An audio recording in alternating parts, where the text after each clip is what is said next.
I welcome you all my dear students to my channel engineer study. आज हम पढ़ेंगे story जिसका नाम है आर ओन फेट, हमारा खुद का भाग्य। ठीक है, बहुत सी चीजें आज हम सीखने वाले हैं, जैसे कि reading, translation, Harvard, grammar, structure, सारी चीजें आपको बताऊंगा। ठीक है, सिर्फ सेंटेंस को ट्रांसलेट कर लेना ही काफी नहीं होता है, उसके पीछे क्या ग्रामेटिकल रूल्स हैं, उन्हें हम अपने खुद के सेंटेंस में स्पोकन इंग्लिश में कैसे यूज कर सकते हैं, ये सारी चीजें यहां पर एक्सप्लेन की जाएगी। ठीक है, तो अगली स्लाइड से यहां से मैं स्टार्ट करता हूं। देखो क्या है, अब ये जो वर्ड है ओन, इसका मतलब क्या होता है? खुद का, है ना। ये मेरी खुद की कार है, कैसे बोलूंगा मैं?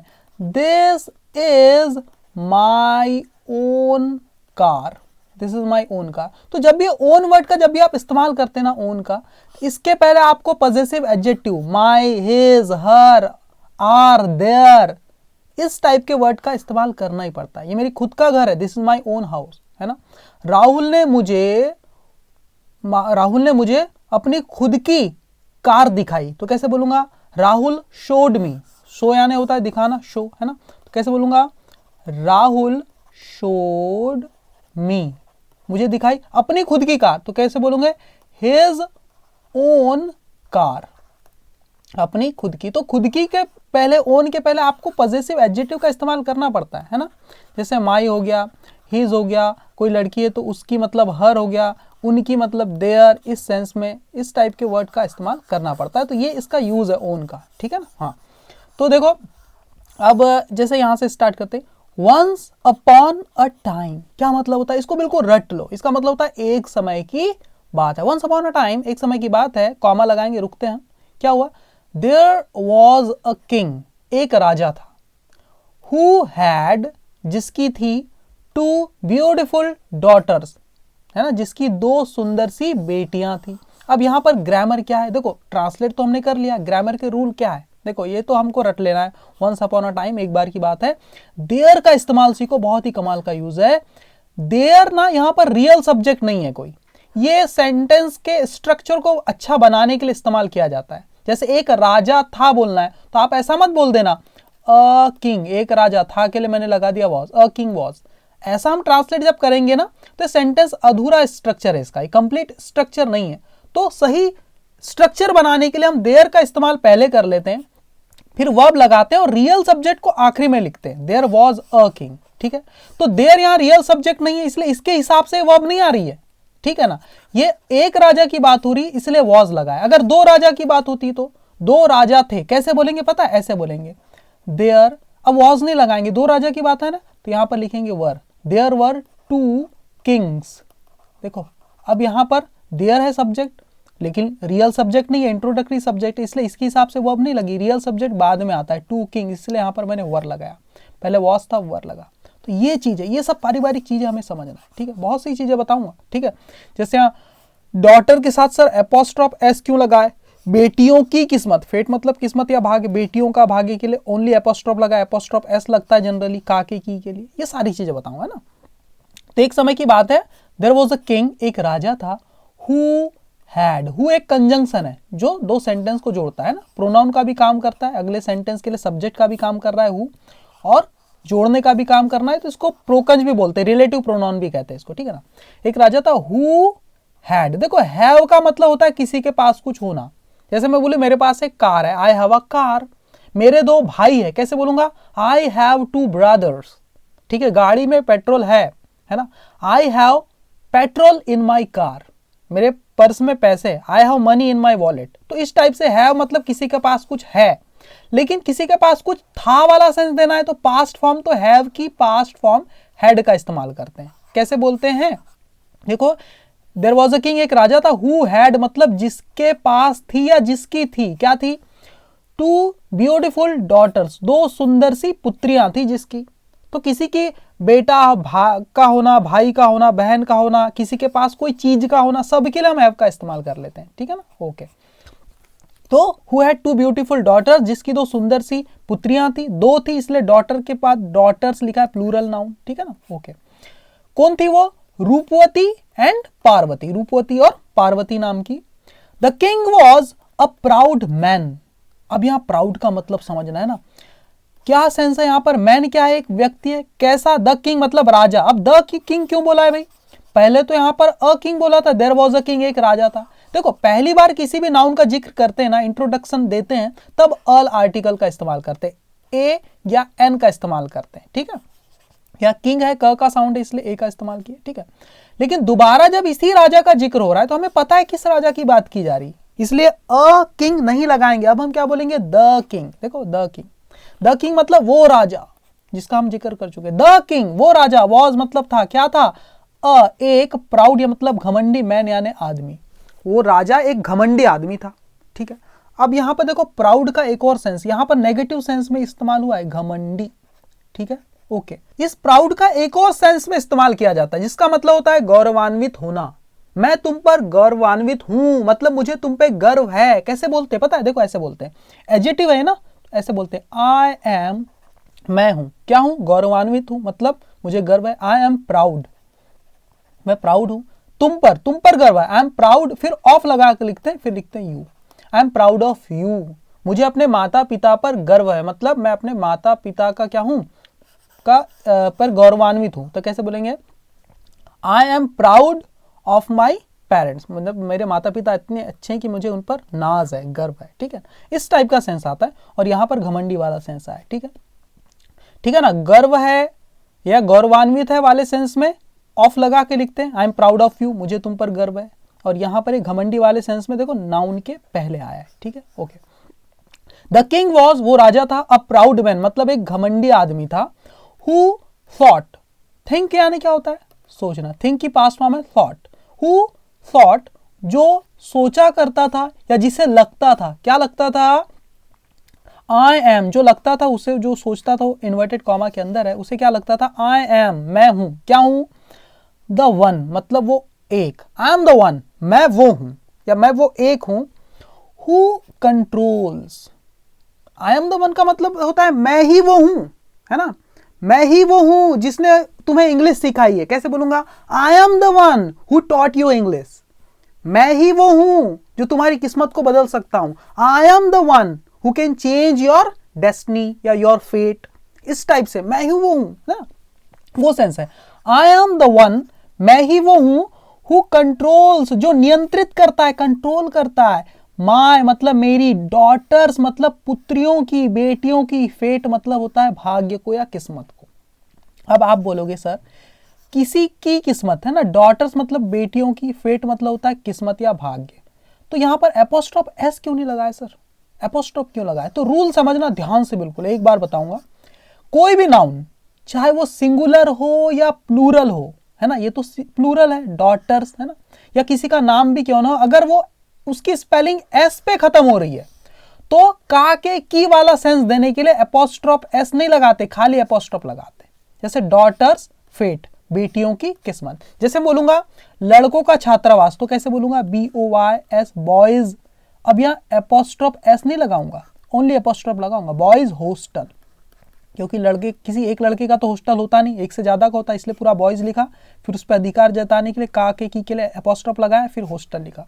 जैसे कोई लड़का है एक अकेला है जिसका नाम है जेम्स, क्या बोला है? जेम्स, वो नाम की स्पेलिंग ही एस पे खत्म हो रही, तो मुझे बोलना है जेम्स की कार, तो जेम्स की के लिए एपोस्ट्रोफ एस नहीं लगाऊंगा, ओनली एपोस्ट्रोफ, जेम्स कार, खत्म, जेम्स कार।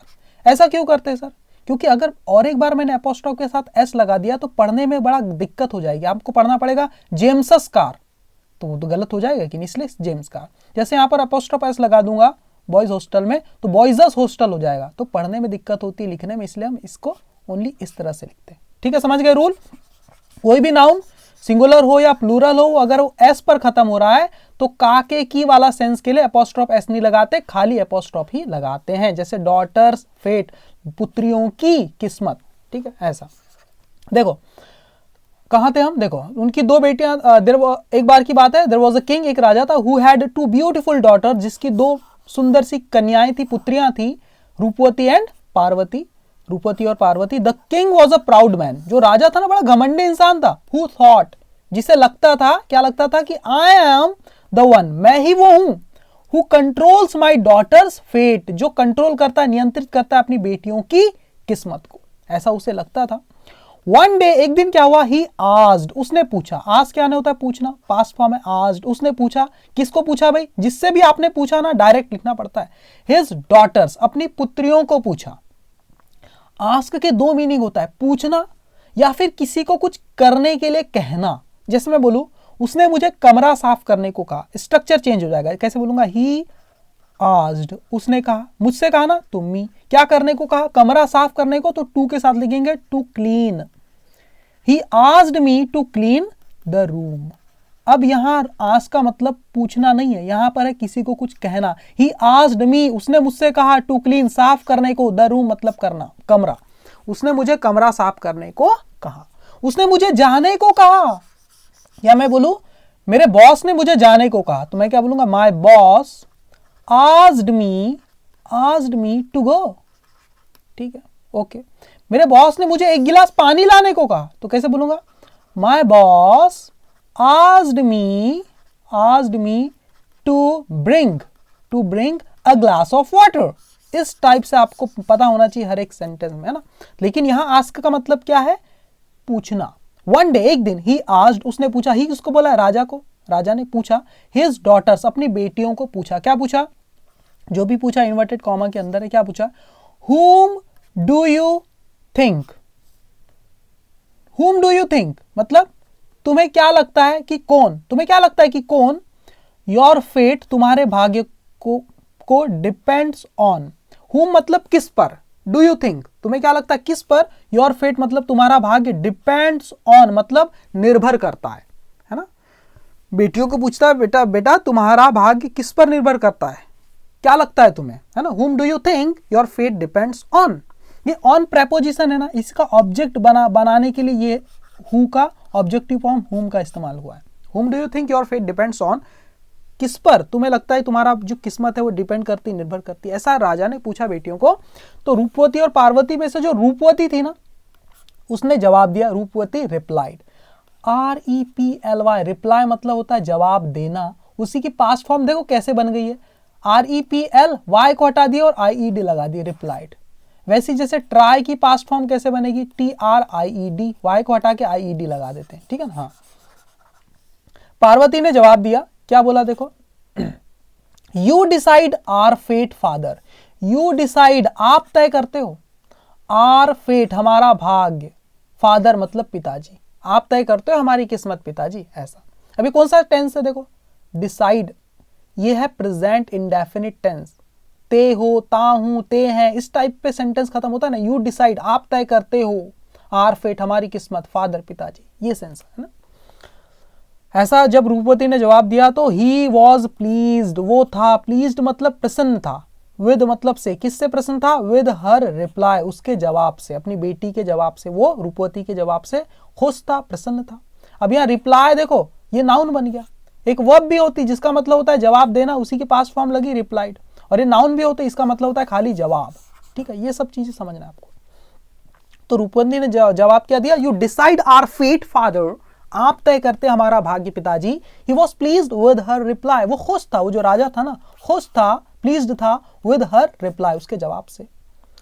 फिर क्या हुआ, अगली बात, सैड पार्वती, पार्वती ने क्या जवाब दिया, पार्वती ने भी तो से की पास्ट फॉर्म में सैड कहा, क्या कहा, जवाब दिया देखो। रूपवती ने तो बड़ा अच्छा जवाब दिया, पार्वती क्या करी, फादर पिताजी, लाइक मतलब की तरह, किसकी तरह, लाइक एवरीवन एल्स, हर किसी दूसरे व्यक्ति की तरह, एवरी मतलब हर किसी, एल्स मतलब अन्य, दूसरे की तरह। फादर पिताजी, लाइक एवरीवन एल्स, हर किसी अन्य लोगों की तरह, वी आरसेल्स मतलब हम खुद, डिसाइड मतलब तय करते हैं, आर ओन फेट हमारा खुद का भाग्य, है ना, औरों की तरह। लाइक एवरीवन एल्स का मतलब होता है औरों की तरह, है ना, हर किसी दूसरे की तरह पिताजी। वी आरसेल्स हम खुद ही, डिसाइड मतलब तय करते हैं किसका, आर ओन फेट हमारा खुद का भाग्य, सेट पार्वती, पार्वती ने कहा। तो पार्वती ने ये जवाब दिया। द किंग गॉट हर्ट, राजा दुखी हो गया। गेट यानी हो जाता है हो जाना, पास्ट फॉर्म में गॉट क्या हो गया, हर्ट मतलब होता है दुखी हो जाना, परेशान हो जाना, ठीक है, बुरा मान जाना। द किंग गॉट हर्ट, राजा दुखी हो गया। सो इसीलिए to teach her a lesson, तो उसे सबक सिखाने के लिए, टू टीच अ लेसन का मतलब होता है सबक सिखाना, हर यानी उसे, किसको, पार्वती को, पार्वती ने सही जवाब, ऐसा जवाब नहीं दिया ना कि राजा खुश हो जाए, क्योंकि वो घमंडी था, उसे तो ये सुनना था कि फादर आप ही तय करते हो मेरी किस्मत भी, लेकिन उसने बोला नहीं, हम खुद ही अपनी किस्मत तय करते हैं, ऐसा पार्वती ने कहा। तो द किंग गॉट हर्ट, राजा दुखी हो गया। सो इसीलिए टू टीच, सिखाने के लिए, हर मतलब उसे, किसको, पार्वती को, अ लेसन मतलब एक सबक, उसे एक सबक सिखाने के लिए ही गॉट रूपवती मैरिड, उसने क्या किया, गेट मैरिड का मतलब क्या होता है, शादी करवाना। ही गॉट रूपवती, उसने रूपवती की मैरिड मतलब शादी करा दी। किसकी, ये जो रूपवती थी जिसने अच्छा जवाब दिया था, खुश करने वाला, उसकी शादी करा दी। किससे करा दी, टू लगा के लिखेंगे, टू अ रिच प्रिंस, एक रईस राजकुमार के साथ। एंड और पार्वती, और पार्वती की शादी किससे करा दी, पार्वती किससे करा दी, टू लगा के लिखेंगे, टू अ पुअर फार्मर मतलब एक गरीब किसान के साथ। राजा ने क्या किया, टू टीच हर लेसन, रूपवती को जब सबक सिखाने के लिए क्या किया, ही गॉट, उसने रूपवती मैरिड, उसने शादी करा दी रूपवती की, टू अ रिच प्रिंस, एक रईस राजकुमार के साथ। एंड पार्वती, और पार्वती की किससे शादी करा दी, टू अ पुअर फार्मर, एक गरीब किसान के साथ। ठीक है। तो किसी से कोई काम करवाते हैं ना, तो गेट या गॉट, गेट की पास्ट फॉर्म है गॉट, उसके साथ हम उस व्यक्ति को लिखते हैं और फिर वर्ब की थर्ड फॉर्म लिखते हैं। जैसे उसने मुझसे कमरा साफ करवाया, तो मैं कैसे बोलूंगा, he got me, cleaned, CLEANED, cleaned the room. ठीक है, he got me cleaned the room, उसने मुझसे कमरा साफ करवाया, इस टाइप का सेंस आता है यहाँ पर। ठीक, और टू लगा के लिखते किससे शादी करा दी। ठीक है, आगे देखो अब, अ फ्यू ईयर्स लेटर, अब इसको ना ईयर्स नहीं पढ़ते, इसको ईयर पढ़ते, ईयर, यह यत्ती का है ना, ईयर। अ फ्यू का मतलब क्या होता है, कुछ, ये दोनों का सेंस है, ये अ इस ईयर्स के लिए तो आ नहीं सकता, a few, the few, few, इसका मैंने शॉर्ट वीडियो बनाई, वो देख लेना आप, उसका पूरा मीनिंग बताया किस सेंस में इस्तेमाल करते हैं ना। अ फ्यू मतलब कुछ, ईयर्स मतलब सालों, लेटर मतलब बाद, कुछ सालों बाद क्या हुआ, the king lost his kingdom, LOSE, lose का मतलब होता है हार जाना, लॉस्ट मतलब होता है हार गया। कुछ सालों के बाद राजा हार गया अपना किंगडम मतलब अपना राज्य हार गया युद्ध में, किसी के साथ, किसके सामने हार गया भाई, to a more powerful king, एक ज्यादा शक्तिशाली राजा के समक्ष, राजा के सामने अपना पूरा साम्राज्य वो हार गया। एंड वॉज नाउ, और वॉज मतलब था, नाउ मतलब अब, क्या था, होमलेस मतलब बिना किसी घर के, बिना किसी छत के था, उसका कोई घर नहीं था, होमलेस हो गया था। ठीक है। ही टर्न्ड टू रूपवती, टर्न की पास्ट फॉर्म है टर्न, मतलब वो आया किसके पास, टू लगा के लिखेंगे, टू रूपवती, रूपवती के पास आया। फॉर हेल्प मतलब मदद के लिए, बट देखो रूपवती की शादी रईस आदमी से कराया था ना, एक राजकुमार के साथ, तो रूपवती के पास आया फॉर हेल्प, मत सहायता के लिए, बट लेकिन ही केम टू नो, देखो कम टू नो की पास्ट फॉर्म है केम टू नो, मतलब होता है ज्ञात होना या जानकारी लगना। ही केम टू नो मतलब उसे जानकारी मिली, उसे पता चला दैट की हर हस्बैंड, कि उसका जो पति था ना रूपवती का, हर हस्बैंड हैड डाइड, वो मर चुका था। ड्यू टू मतलब के कारण, किसके कारण, ड्यू टू एन इलनेस, किसी बीमारी के कारण। एंड दस, और इस प्रकार से शी वॉज लिविंग, और इस तरह से शी वॉज लिविंग, वो जी रही थी, कैसी लाइफ, अ हार्ड लाइफ, एक कठिन जीवन जी रही थी। हरसेल्फ मतलब खुद, वो खुद एक कठिन जीवन जी रही थी। तो कैसे रूपवती हेल्प करती राजा की, सही बात है, ये बात हो गई। देन, और फिर उसके बाद, ही वेंट, वो गया, गोया ने जाना, वेंट कहाँ गया, जब भी आप कहीं जाते हैं किसी जगह या किसी व्यक्ति से मिलने तो टू लगा के लिखते हैं ना। देन ही वेंट, फिर वो गया टू पार्वती, पार्वती के पास। एंड और वॉज स्टन्ड, और वॉज मतलब था, स्टन्ड मतलब हैरान था, टू सी देखकर, क्या देखकर, द लैविश लाइफ मतलब होती है सुख समृद्धिता से भरी हुई लाइफ, लैविश लाइफ मतलब सुखमय जीवन, है ना। दैट जो शी हैड बीन लिविंग, जो शी हैड बीन लिविंग मतलब वो जो जीते आ रही थी, वो जो जी रही थी। ठीक है, हैड के बाद देखो बीन लगाए, फिर वर्ब की आईएनजी फॉर्म मतलब कोई काम कुछ समय से चलता आ रहा था, वो सेंस है ना, जो जीवन जो जीते आ रही थी उसको देखकर शी वॉज, क्या हुआ, then he went to Parvati, वो पार्वती के पास गया, एंड वॉज स्टन्ड, और वो हैरान था, टू सी देखकर, क्या देखकर, द लैविश लाइफ, वो सुखमय जीवन, that she had been living, जो वो जीते आ रही थी। कौन? रूपवती, पार्वती, ठीक है। इट वॉज ऑल का मतलब क्या होता है? ये सब कुछ था। इट वॉज ऑल मतलब ये सब कुछ था, ड्यू टू मतलब के कारण, किसके कारण? Due to her husband's hard earned money, उसके पति के हार्ड अर्न्ड मनी मतलब होता है मेहनत से कमाए गए पैसों के कारण। हार्ड अर्न्ड मनी मतलब कैसे मनी? कड़ी मेहनत करके कमाए गए पैसों के कारण था ये सब। दस, इस प्रकार ही रियलाइज्ड, उसने महसूस किया, उसे एहसास हुआ, दैट की नो वंस फैट मतलब किसी की किस्मत नहीं, कैन बी कंट्रोल्ड मतलब कंट्रोल की जा सकती या नियंत्रित की जा सकती। इस प्रकार ही रियलाइज्ड, उसे एहसास हुआ, दैट नो वंस फेट, किसी की भी किस्मत नहीं, कैन बी कंट्रोल्ड मतलब नियंत्रित की जा सकती, किसी की किस्मत नियंत्रित नहीं की जा सकती, इस बात का उसे एहसास हो गया। किसी व्यक्ति के हाथों में किसी की किस्मत नहीं होती, उसके कर्म के हाथों में किस्मत होती, जैसा आप कर्म करेंगे वैसा आपके साथ होगा। तो कैसी लगी स्टोरी प्लीज मुझे कमेंट करके जरूर बताना। इसे एक और बार वीडियो को देखना ताकि आप समझ पाए जो कुछ मैंने आपको बताया ग्रामर की सारी चीजें। Thank you very much my dear student, comment करके जरूर बताना वीडियो कैसी लगी। ओके।